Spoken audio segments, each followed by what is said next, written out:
¿Qué tal, amigos de Semanario N22? Soy Wemansin y los saludo con mucho gusto desde este espacio, el Zócalo de la Ciudad de México, este lugar en donde en un golpe de vista podemos ver siglos de historia. Desde aquí vamos a tener un programa que piensa mucho en la ciudad y en sus futuros posibles. Vamos a conversar con el sociólogo alemán Hartmut Rosas y también con el arquitecto australiano Liam Young. Y vamos a hablar de calidad de vida, vamos a hablar también de alumbrado público y las posibilidades que nos permiten las bicicletas en una ciudad como esta. Todo esto y más lo tenemos aquí en Semanario N22. Comenzamos.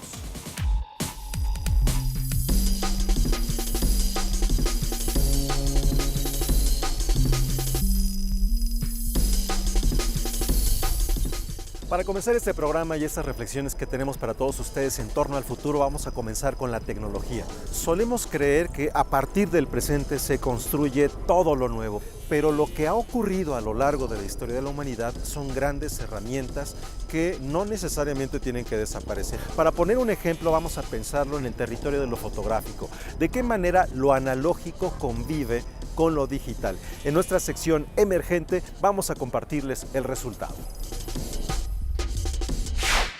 Para mí siempre va a ser como un milagro que no logro entender cómo una parte de la vida, o sea, la vida puede estar plasmada en algo, o sea, y justo tenerla así tan fácil para mí es como muy increíble.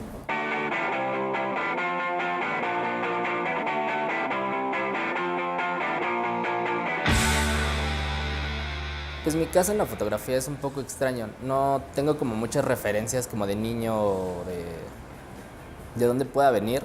Viene más como de mi pasión por los conciertos. Si me preguntas ahora, yo no sé nada, no sé si esté bien o esté mal, nada de técnica, no he tomado nunca un curso, o sea, en la carrera, justo en ese tiempo fue cuando empecé a dejar la carrera, entonces no tengo nada yo, como todo lo que he aprendido ha sido como por mí mismo, o sea, desde ver videos de YouTube hasta ver cómo le hacían los otros fotógrafos en el pit.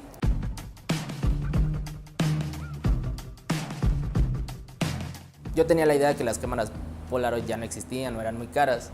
Después me di cuenta que son súper accesibles, son 1000 veces más baratas que una cámara digital. Entonces pues, conseguí una y me di cuenta que al tomar un retrato en Polaroid como que te da una sensibilidad, una sensación como de intimidad con el artista. O sea, no es como una foto súper editada. Entonces como al hacerlas me da a mí como si estuviera más en contacto con el artista.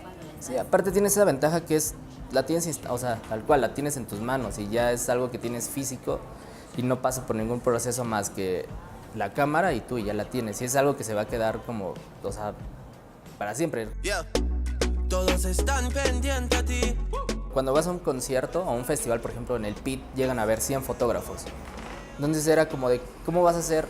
O sea, era como digo, tienes una cámara que prácticamente no es profesional. ¿Cómo le vas a hacer para que destaque entre las 100 fotos de los demás fotógrafos que traen las lentes casi de la NASA y cámaras súper profesionales? Cuando yo edito las fotos normales, así, me siento como inseguro, o sea, siento que están mal. Y cuando las edito a mi forma, o sea, me siento muy tranquilo, o sea, como que descanso. Entonces viene de ahí, como de tratar, no por destacar, sino por hacer algo diferente y que a mí me gustara lo que hacía. Vive Latino es como mi festival, o sea, como que detonó todo lo que soy ahora en cuestión tanto laboral como profesional o como, siento que hasta como persona, porque me identifiqué mucho con muchas cosas que pasaban ahí. Y para mí pues fue como parte de, lejos de esto, fue como un regalo de todo lo que he hecho alrededor para llegar hasta este día, tener la oportunidad de poder hacer la fotografía de concierto, que ha sido como un esfuerzo porque pues, incluye gasto, incluye trabajo y que al final no es mi profesión, sino un lado B de mi vida.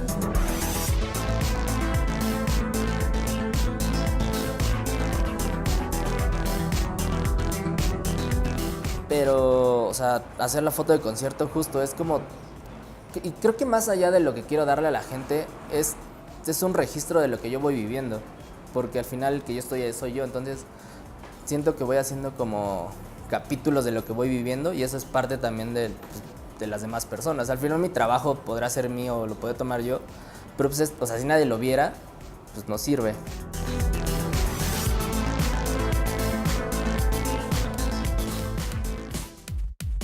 En el siglo XIX, Charles Baudelaire acuñó un término que es flaneur. que significaba caminar por la ciudad y observarlo. Él lo utilizó mucho para la crítica de arte, pero también nos sirve mucho para dejar hablar a las ciudades. Son los edificios, son los espacios que nos dicen la historia, simplemente hay que escucharlos. Es momento de conocer las tendencias web de la semana.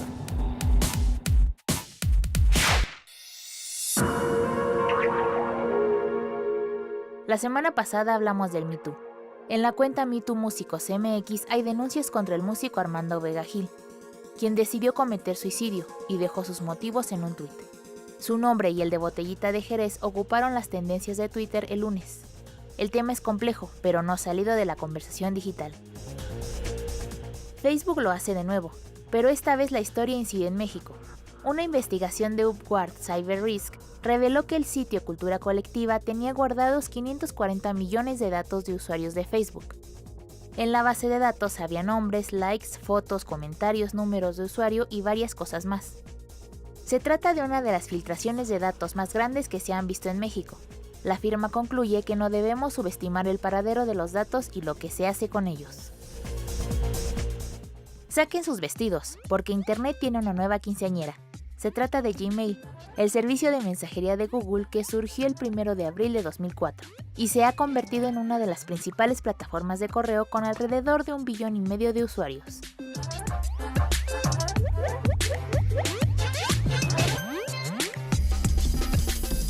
Continuemos con esta idea de Charles Baudelaire, ahora frente a Palacio Nacional. Observarán que el último piso tiene un diseño diferente al resto del edificio y esto tiene que ver con que fue construida muchos años después, ya empezado el siglo XX. O podemos ver también la bandera, ahí donde ondea la bandera nacional. En algún momento durante la invasión estadounidense vimos las barras y las estrellas que no fue fácil colocarla. Muchos soldados al intentar colocar esa bandera fueron muertos por algún francotirador que se encontraba enfrente en alguno de estos edificios y nunca lo encontraron. También en esa puerta, ahí se apostaron los militares que eran leales a Francisco I. Madero y frente a ellos, al verse solo, el general Reyes, con su caballo y con su espada, se aproximó y fue muerto. Ahí comenzó la decena trágica. Él fue el padre de don Alfonso Reyes. Las ciudades nos hablan. Y esto es lo que nos dice, entre otras cosas, el Zócalo de la Ciudad de México. Vamos a hacer una pausa y al regresar vamos a continuar con esto. Las ciudades nos hablan, pero ¿de qué manera? Pensando hacia el futuro y la tecnología.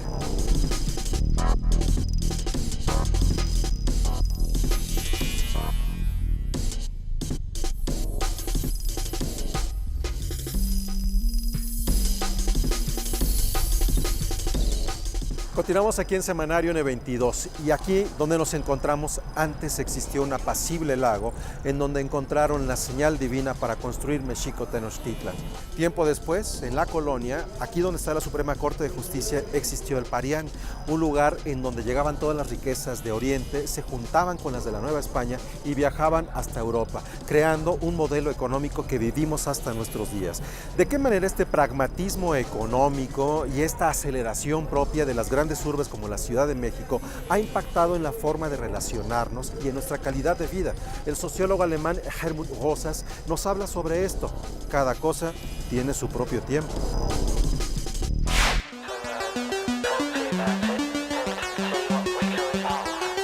Our age in the 21st century right now, we're just experiencing a new wave of acceleration in all these spheres, right? Technological speed up through digitalization, for example, or social change through the financial markets and so on, right?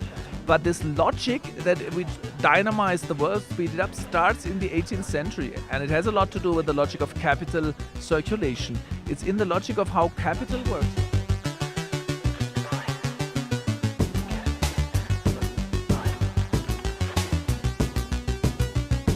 So I think if you want to understand also the hopes and the aspirations of this society, but also the problems, we have to look at the temporality, at the way we relate to the future and the past, and the way we are situating to time. And there you really see modernization is speeding up the world in almost all aspects. I mean, democracy is in a kind of crisis because people have the impression and the feeling that democracy is no longer the tool with which they shape our common society, right, in our common life.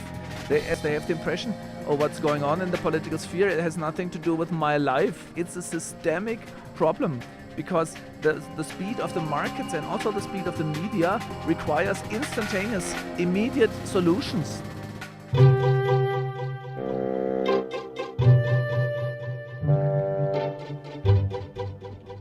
So I was really wondering what is a non-alienated way of being in the world, and this is what I arrived at the conception of resonance.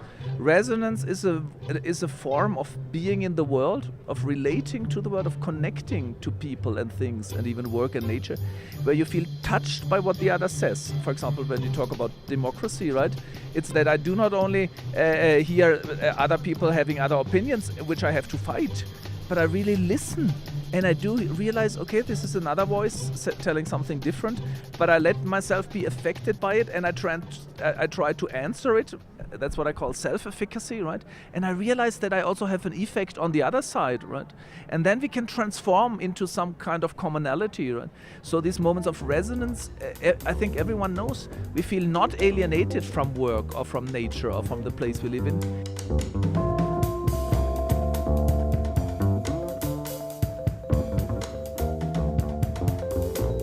I think if you want to understand how a society works, how our society works, it's not enough to just look at the institutions, how they operate, right? The economy, for example.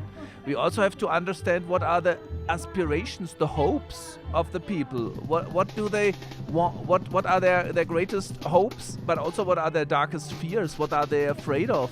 Because it's this energy, it's desire, right? And the energy that goes with hopes and fears and with the promise of this society, which achieves that what I call dynamic stabilization, that our societies need to grow all the time and to accelerate and to speed up.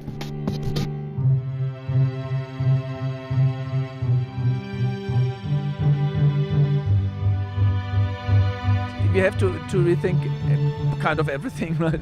The concept of life, it's really true. I mean, being alive and feeling alive, right, is not being in complete control of everything. It is being capable to respond. It's really being in resonance, right? What we really want is a different way of connecting to the world, to each other, to the landscape. And I think since we know it as human beings, we should remember that, rebuild it, and then allow ourselves to transform our institutions, the democratic institutions, the economic institutions, the cultural institutions, to make them a little more resonant and a little less dependent on speed.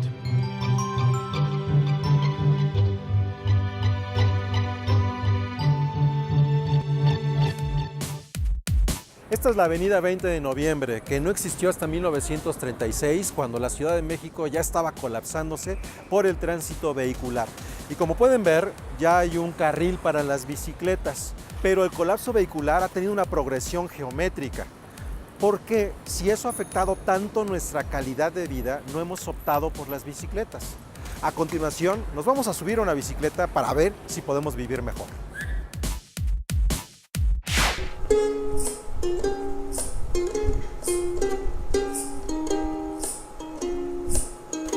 Yo soy Ana Rosnes Jimena Orozco. y somos asesoras en la Embajada de Noruega en México.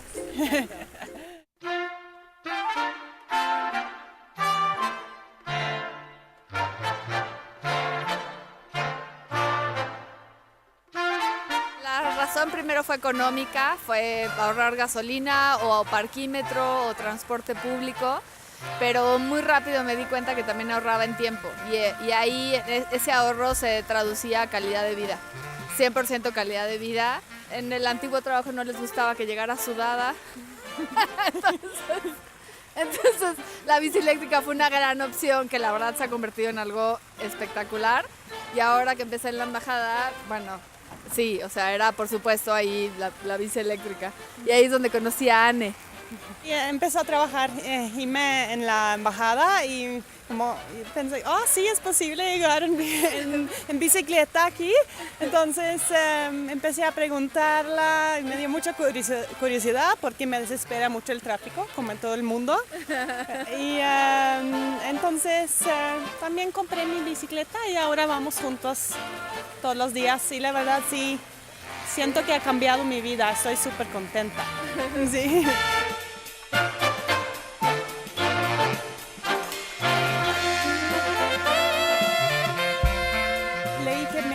es la ciudad del mundo donde la gente pasa más tiempo no en el tráfico, en el mundo. Entonces, sí, hay que tenerlo en cuenta. Si estás en un coche o transporte público, tú no puedes controlarlo, pero aquí tienes más control y De tu tiempo. sí, el tiempo.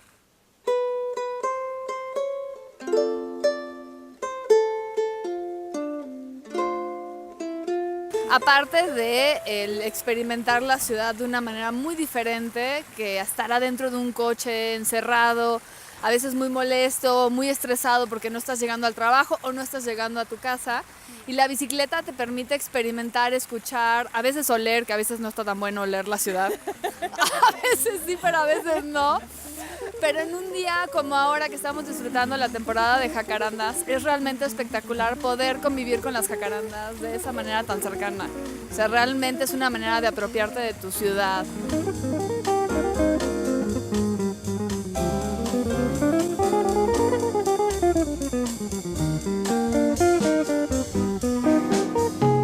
Ya he vivido aquí en la ciudad algunos años y siento que el tráfico es absurdo, es como...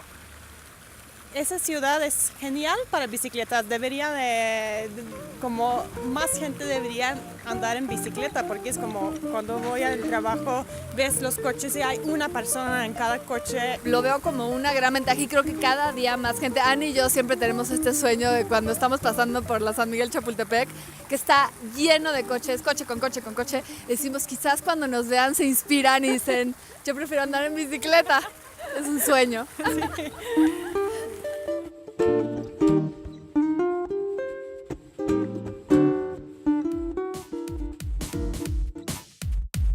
En esta parte de la Ciudad de México hubo una conexión que permitía estar vinculada afuera de la ciudad, a los exteriores. Porque en toda esta parte, lo que hoy es Corregidora, fue la Acequia Real, un canal que permitía que en los arcos llegaran los productos agrícolas.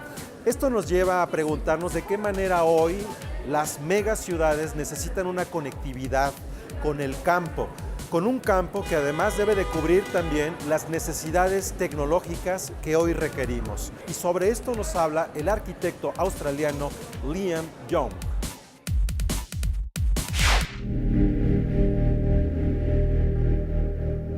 Cierra los ojos.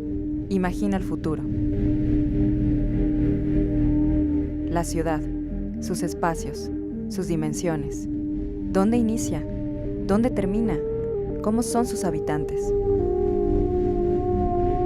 Juega a ser un arquitecto especulativo. ¿Podrías? Pues el cineasta y arquitecto australiano Liam Young lo es. I call myself a speculative architect. What that means for me is that I don't design buildings, but I still work as an architect. What I do is I tell stories about the global, urban, and architectural implications of new technologies. I'm interested in the ways that these technologies are changing what cities are. So I'm trying to think about ways that we can think about cities differently, or different kind of language that we can use to describe them, because they're no longer discrete single entities. They're now a massive planetary scaled megastructure. And that means something very important for us as architects. It means that we can no longer keep doing what we're doing. It means that we need to totally rethink what it means to make a building in a city. ¿Te has preguntado qué son las ciudades ahora? Para Young, las ciudades son enormes construcciones de tecnología sin fin. La ciudad está en todas partes. No hay una división entre lo urbano y lo rural, porque la ciudad ha permeado todo. Y en esa ciudad, sin límites, todos estamos conectados. I think we need to understand that all of us are connected, and now we can start to design with those conditions. And I think that's one of the important roles of the speculative architect, is to project those technologies into the future so that we can start to become a little bit more ready for what it might mean when they arrive, and we can start to direct them in the right ways so that they actually are a part of making productive and preferable futures. ¿Hacia dónde apunta ese futuro? En la mirada de Young, a un punto donde hombres y máquinas forman parte de un mismo y continuo ecosistema, donde el arquitecto debe reconfigurar su mirada y ver esto como un todo.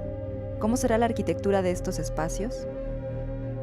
I really think that what we do as architects is shifting, because we're no longer designing spaces for people, we're now designing spaces for machines. I think we have to get past the idea that we are in any way separate from technology, that there's not people and machines. We're all technologies in a way, we're all connected, and we all share our lives with these structures and objects.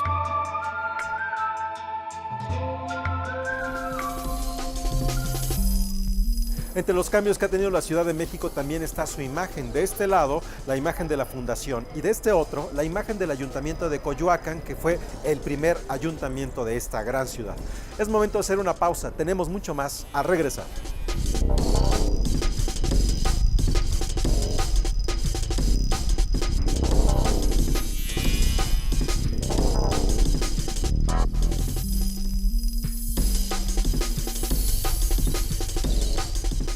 Este es el Paseo de las Cadenas. Aquí es donde la gente caminaba mucho, y hay muchas crónicas, litografías y pinturas que nos recuerdan lo vivaz que ha sido este espacio. En la historia del alumbrado público nos remitimos a las velas que colocaban en la fachada de las iglesias. Cuando vemos esta iluminación navideña tiene que ver con eso. Y esa iluminación con velas todavía podemos encontrarla en algunos templos en Europa. La pregunta es, en una necesidad más apremiante de energía como la que tenemos hoy, ¿de qué manera podemos pensar hacia el futuro sin colapsarnos? Sobre esto nos habla nuestra siguiente nota.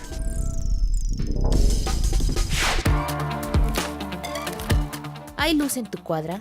Esperemos que sí, porque de acuerdo con un informe de la Comisión Nacional para el Uso Eficiente de la Energía, la infraestructura de alumbrado público es anticuada y el servicio ineficiente. Por eso, Óptima Energía ofrece servicios para mejorar la iluminación municipal por medio de cambio tecnológico. Viene todo el cambio de la infraestructura que nos permita ser automáticos, eficientes y poder controlar todo el parque de alumbrado público, y sobre eso le podemos montar la proveeduría de energía renovable que nos permita todavía ser más eficientes. Esto nos podría llegar a aspirar a que podamos ahorrar del 60 al 80% del consumo de luz que se tiene el día de hoy en el país. Para 14 millones de luminarias que más o menos hay en el país, pues es un potencial muy importante. En México hay diferentes tecnologías que se utilizan para el alumbrado público: vapor de sodio de alta presión, aditivos metálicos cerámicos, aditivos metálicos de Warsa, fluorescente, LEDs y tecnologías diversas. Lo que propone Óptima Energía es utilizar más lámparas de LED. Con el tema de alumbrado público, digamos que es bastante sencillo porque la luminaria es el consumidor de energía, ¿no? Entonces, si una luminaria, por ejemplo, de 250 watts, la podemos cambiar por una luminaria de 101 watts, lo cual me va a representar un ahorro mayor al 60% y un incremento de luminosidad del 50%, es claro que la oportunidad de eficiencia energética pues es altamente rentable y es alcanzable por cualquier municipio del país. Hasta el momento han instalado sus servicios en Ensenada, Tijuana, Ciudad Obregón, Cancún, Suaza, Cadereyta, Linares y Acapulco, donde hay 44.900 luminarias LED y han tenido un ahorro del 51% en el gasto municipal. El alumbrado público, que de primera instancia puede generar estos grandes beneficios a la comunidad, ahorro económico, seguridad, aparte se convierte en la infraestructura básica e indispensable como para empezar a montar los temas de ciudades inteligentes, Wi-Fi para la ciudad, cámaras, botones de pánico, estaciones de medio ambiente, control de tráfico, etcétera. Son una serie de servicios que, utilizando todos los puntos de alumbrado público que tienen electricidad y tienen la mejor luz, pues hacen bastante viable una oportunidad de este tipo.